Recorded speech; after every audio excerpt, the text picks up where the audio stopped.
Welcome to Living Word Ministries with our director and Bible teacher, Debbie Blank. Debbie's passion is for you to understand and apply God's truths to your life. Now let's listen and enjoy teaching from the Word of God with Debbie Blank.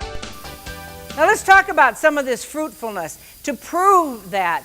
Well, actually, let me read verses 34 and 35 here also so we can read all the scriptures. Of Ezekiel 36, it says, "And they will say, 'This desolate land has become like the Garden of Eden, and the waste, desolate, and ruined cities are fortified and inhabited. Then the nations that are left around about you will know that I, the Lord, have rebuilt the ruined places and planted that which was desolate. I, the Lord, have spoken, and I will do it.'" And he did. He did through the people. You know, when God says he's going to do something, does God just automatically do it? Or does he use people to do it? A lot of times he used people. I mean, God could have taken the Israelites out of Egypt, but he used Moses to do it. You know, God can do things on his own, but a lot of times he calls us to be obedient to him and be his hands and feet here on earth. So the people of Israel were his hands and feet. Now, how many of you have been to Israel? Okay. In general, that's a lot of you. What would you say the land is like? Is it a desolate, barren wasteland? There are pockets that haven't yet been cultivated. But when you go to most of Israel anyway, you will see that it's a beautiful land. In the northern part, in the Jezreel Valley, if you recall the story of Deborah and Barak in Judges chapter 5, she had Barak defeat the army of Sisera down in the valley. Well, if you know what happened, that was the Jezreel Valley. What would happen is their chariots would get bogged down in the swamps that were in that valley. It was such a swampland that people were dying of malaria there for centuries until modern Zionism. When the farmers who made Aliyah went into that land and they started irrigating it, they started cultivating it. Now that is the most fertile valley in Israel. They turn the crops over 4 times a year in that valley because they know how to use irrigation. They know how to use the land, and the land is so fertile. It used to be a desert swampland. Now it's fertile valley. As a matter of fact, it's so fertile there and elsewhere in Israel that Israel provides virtually all the fruits and vegetables for Europe, as well as Israel. Now, Europe's trying to boycott them right now, but that's where they buy their fruits and vegetables. That small country makes enough for most of Europe as well as their own. I told you that they cut down most of the trees. By the time the Zionists started going up to Israel, there were virtually almost no trees there. Since that time, they have planted 240 million trees in Israel. 240 million. I mean, they have forest fires, and sometimes people set fires on purpose. But now they have 240 million trees. That's why they are now getting rainfall.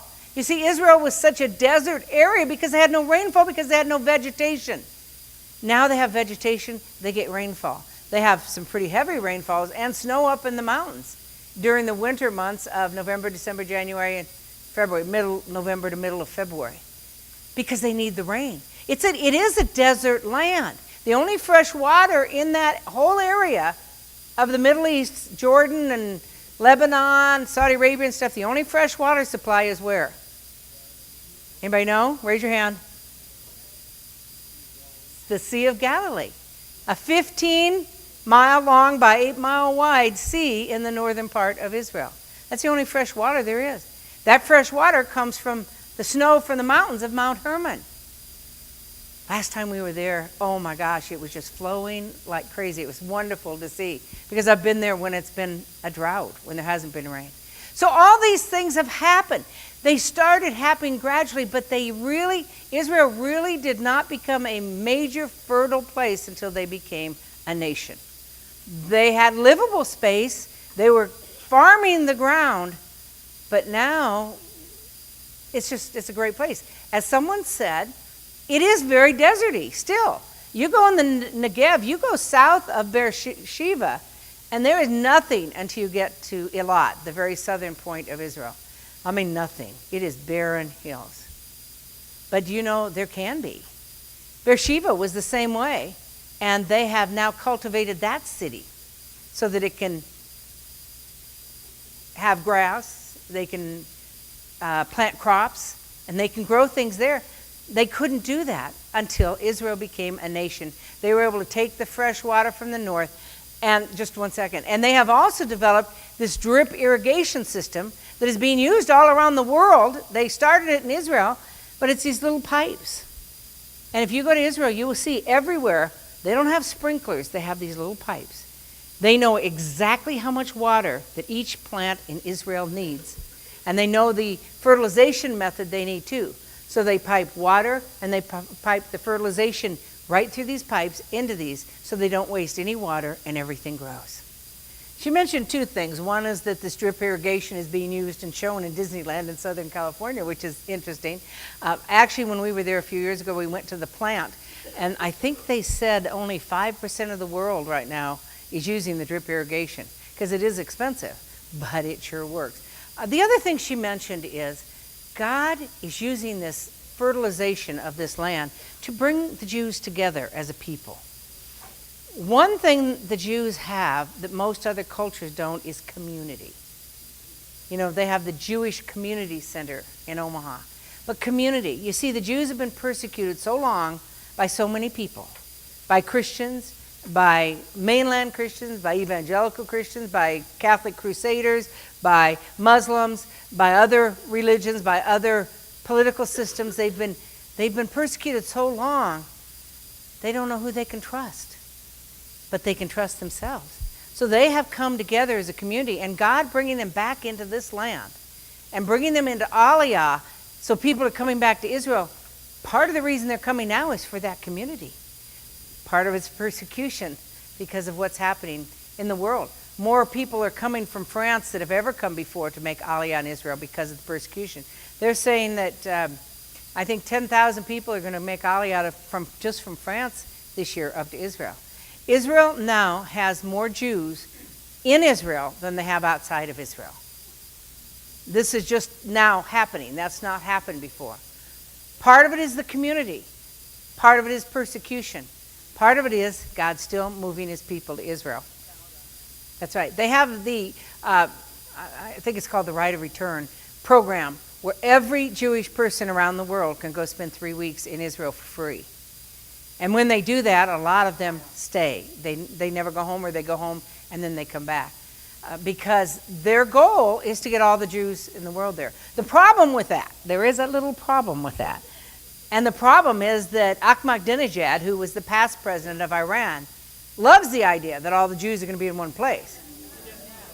Because as has been said about him by Joel Rosenberg, he'll be able to do in 6 minutes what it took Hitler 6 years to do, and that's kill 6 million Jews. So it is kind of disheartening that they'll all be there and be a target, but we know from the Bible who wins. And we know that God wins, and the Jews will still be in their land. A lot of people will die. Northern Israel may be a little questionable, but Judah and Jerusalem, God's going to take care of. And so we know that they cannot be destroyed. That's true, and you'll see that a lot in Israel right now. The Palestinian land has not been developed like the Israeli land. It could be because Israel wants to give them all their technology, but they're not using their money and their resources to do it. Israel is offering. As a matter of fact, the last 2 times we've gone to Israel now, I was amazed. As we're driving down the Jordan Valley, with Jordan on your left-hand side as we're going south, Jordan's on the left-hand side, and it's always just been this barren waste over there. Now it's being developed. There's all kinds of activity going on there because Jordan is using Israel's technology. They're building up the areas so that they can use all their land to provide food for their people and jobs and other things. Israel's willing to do that because they have the technology. Most of the Arab countries around them are not using what Israel's willing to give them. So we have seen, if we've been to Israel, you've witnessed. Again, there's still barren land, but if all the Jews of the earth come to Israel, they will cultivate the land. They have the ability to do it. They just don't need to right now. They will do it.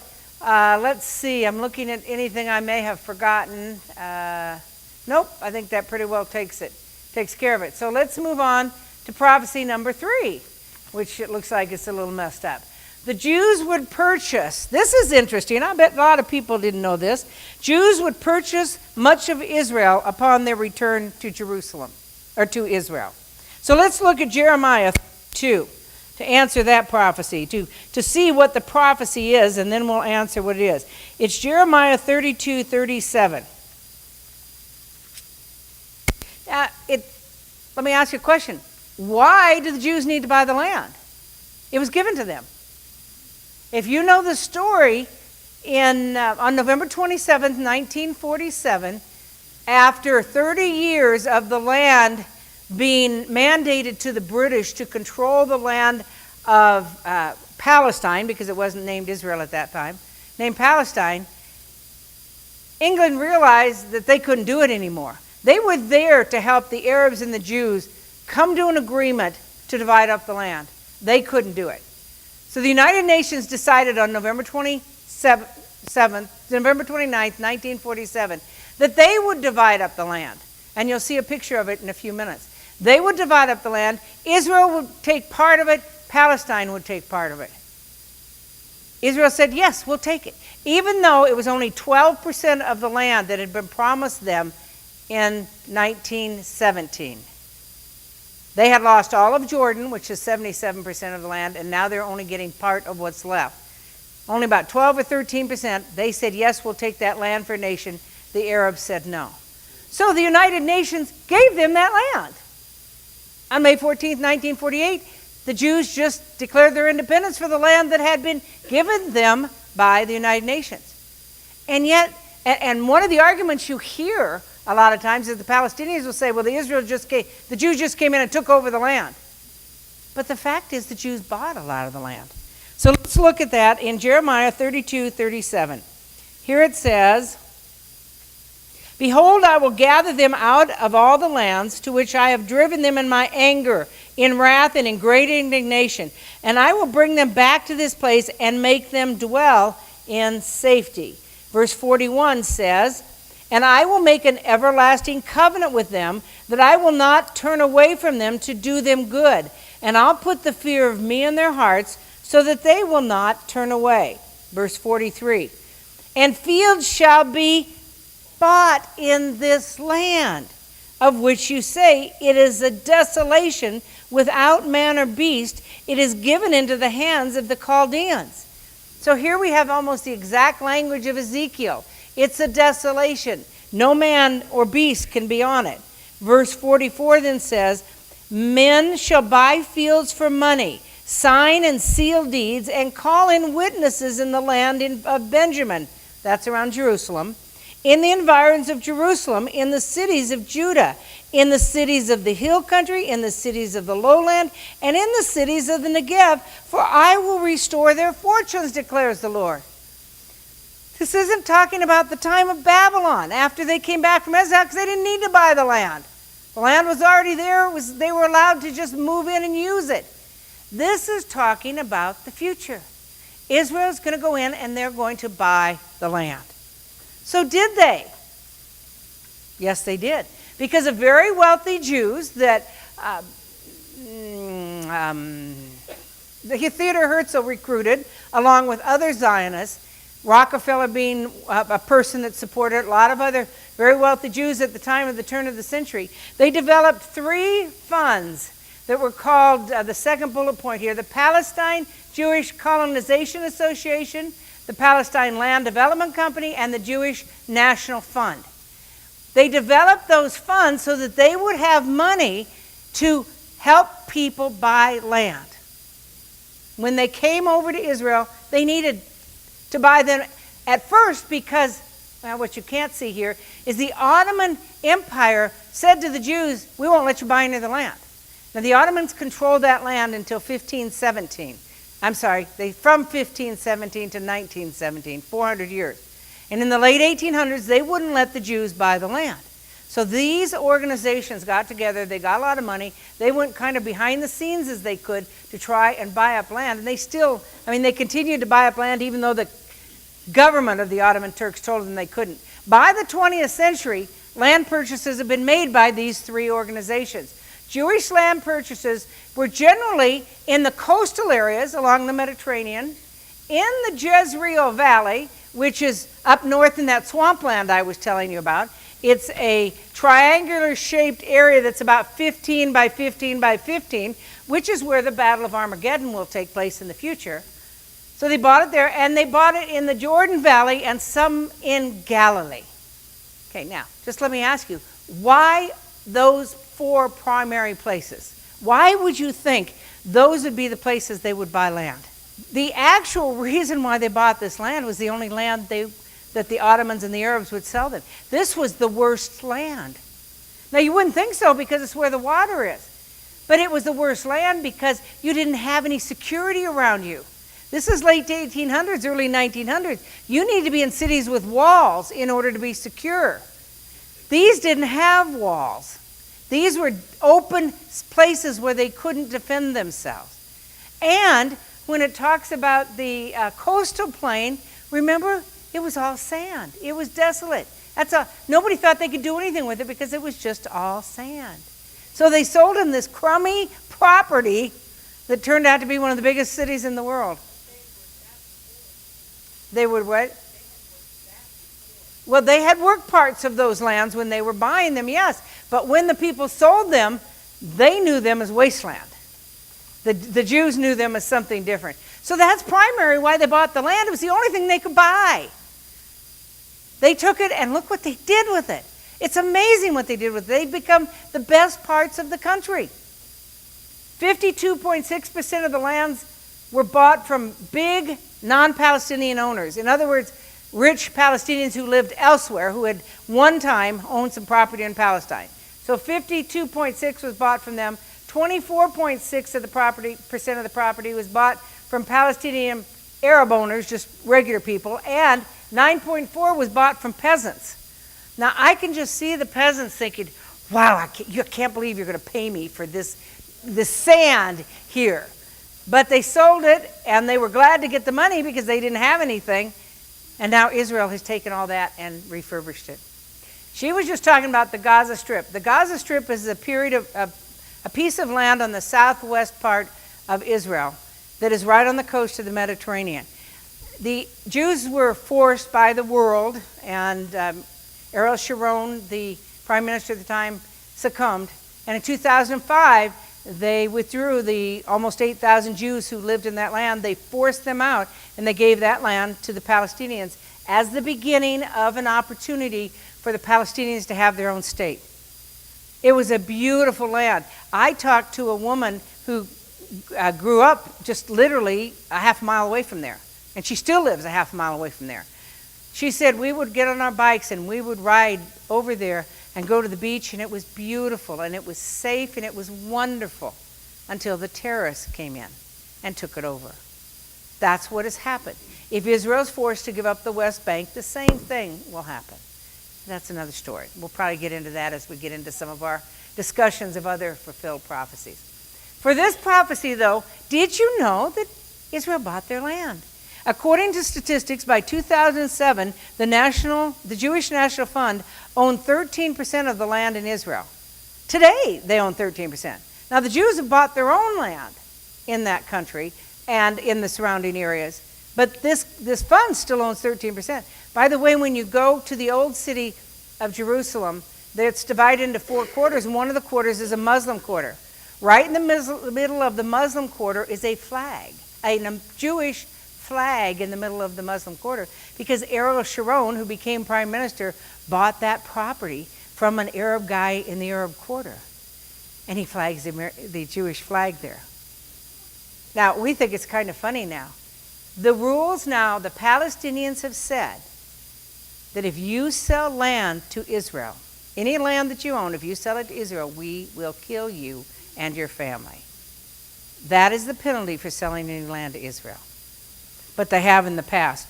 Now, this Jewish National Fund not only owns 13% of the total land, But they are the ones responsible for planting most of the trees. They built 180 dams and reservoirs. They developed 250,000 acres of land and established 1,000 parks.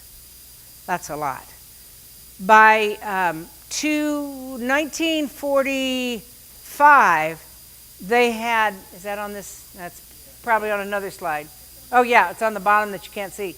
By 1945, they had accumulated 350 square miles of land. By 1945, just the Jewish fund had. And I thought, okay, how much is that? They had purchased, that's 3 times the size of Omaha, the size of the greater Omaha area.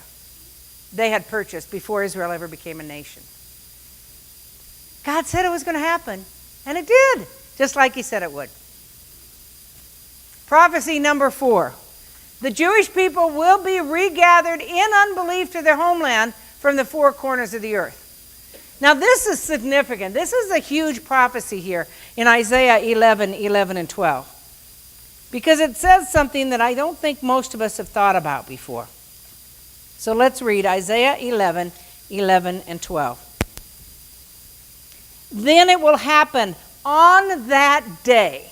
Now that's usually talking about the end times.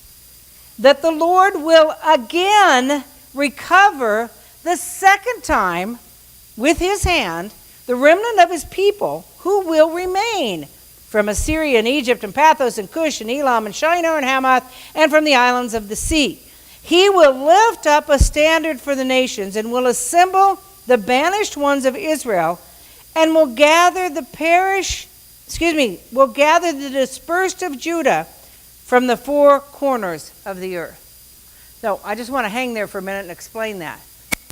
That verse says that there's going to be a time on that day, indicating the end times, that the Lord is going to recover for what time? The second time with his hand, the people Israel, and bring them back to their land. This is written by Isaiah. This is written, 100 plus years before Israel ever went into exile. You see, when Israel went to Egypt, they didn't go into exile in Egypt. They chose to go down there. We'll talk about that in a little while. When they went into exile in Babylon, that wasn't their choice. They were taken captive into Babylon as slaves. Did they come out of Babylon? Yes, some of them, at least 50,000 according to the book of Ezra, came out of Babylon to reestablish the nation Israel. That was 70 years after the first ones went into captivity. God said it would happen. It happened. God said they would come back. They came back. This tells us that there was going to be a second time that they came back from exile. You remember the verses we read in Ezekiel 36? It said, I'm going to gather them from all the nations and bring them back into their land. That's the second time. Because the scattering took place in 70 AD when the Romans destroyed the city and the sanctuary, killed the Jews or took them slaves, only left a very few in that country, dispersed them to the 4 corners of the earth. God says here in Isaiah about 750 BC that there's going to be a second time that they come back from exile. And that second time is during this lifetime. When they started making Aliyah at the end of the 1800s, but when they became a nation in 1948. So God says, I'm going to regather them in unbelief, I'll get to that in a minute, to their homeland from the 4 corners of the earth. But not just regather them, I'm going to regather them for a second time. You see, the first time they weren't in all the 4 corners of the earth. They were in Babylon and Assyria and that area of Mesopotamia. They weren't in the 4 corners of the earth. This map shows they are.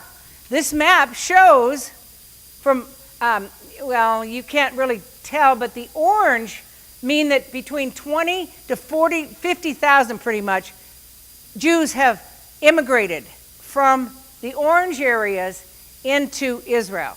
The brown areas over by the United States, they're 100,000 to 400,000. Russia is over 400,000. The gray areas are 0 to 10,000.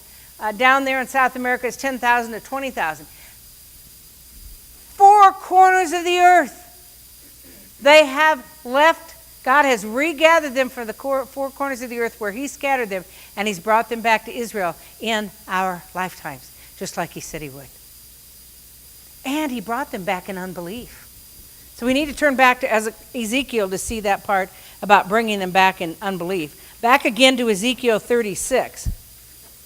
This isn't on your notes or on that, so you want to write it down. In Ezekiel 36, verse 24. Actually, we're going to read 24 to 28. Remember, this is the passage where God says, there's going to be a barren wasteland of Israel, then I'm going to make it fruitful, then I'm going to bring the people back.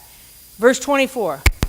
I will take you from the nations, gather you from all the lands, and bring you into your own land. Okay, that's what we've seen. We've talked about that. We've seen it with Isaiah 11:11. Then, in other words, once they're in their land, I'm going to do what? Sprinkle clean water on you, and you will be clean. I will cleanse you from all your filthiness. Verse 26, I will give you a new heart, and I will put a new spirit in you. And I will remove the heart of stone from your flesh, and will give you a heart of flesh. And I will put my spirit within you and cause you to walk in my statutes. You will be careful to observe them, and you will live in the land that I gave your forefathers, so that you will be my people, and I will be your God.